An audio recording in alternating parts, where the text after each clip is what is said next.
What's going on, guys? We're back with another video on the advanced guide. Today we'll be talking about stochastic oscillators. Okay, this is another indicator. I'll show y'all where to go find that. It's just under stochastic right here. All right, so this is very similar to the RSI, and basically it's another momentum indicator, and it can be used to determine trend reversals.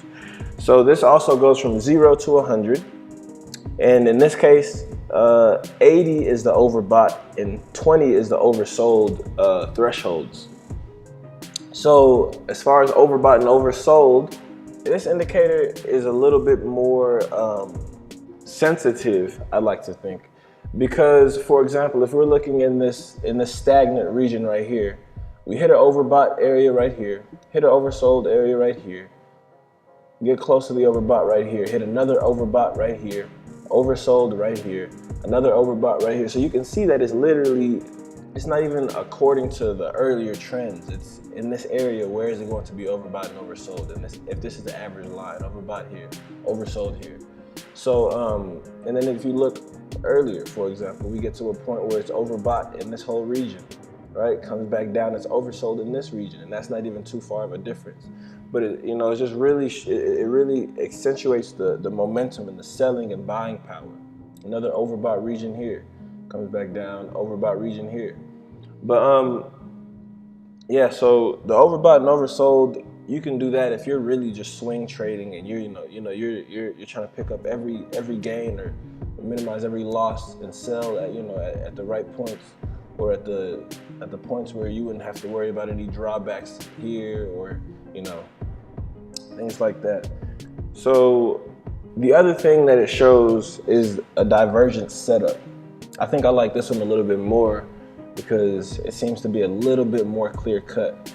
But for example, the divergence, I know we remember, that's when the trend of the graph differs from that of the indicator, right?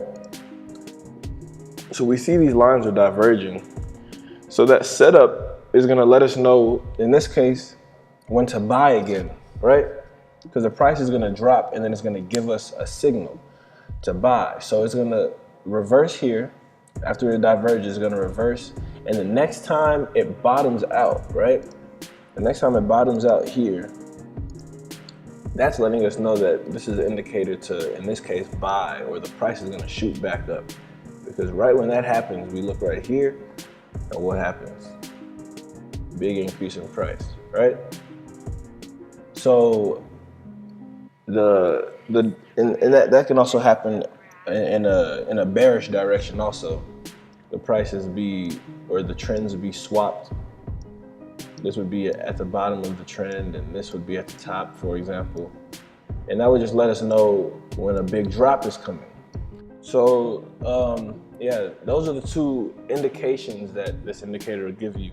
Overbought and oversold, it'll show you every single time when the price hits an overbought or an oversold area.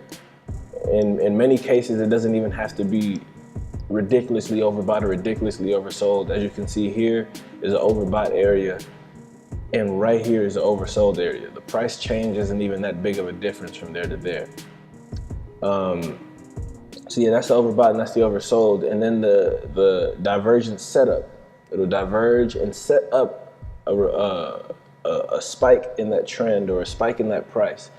You can see here, it's on this bullish trend, shows us a bearish reversal just to bounce back at this point.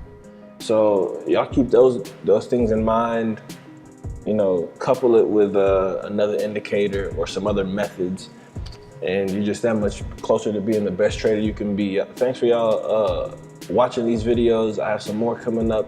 I'll be adding to all of the videos and just expanding each of the guides. But thanks for watching.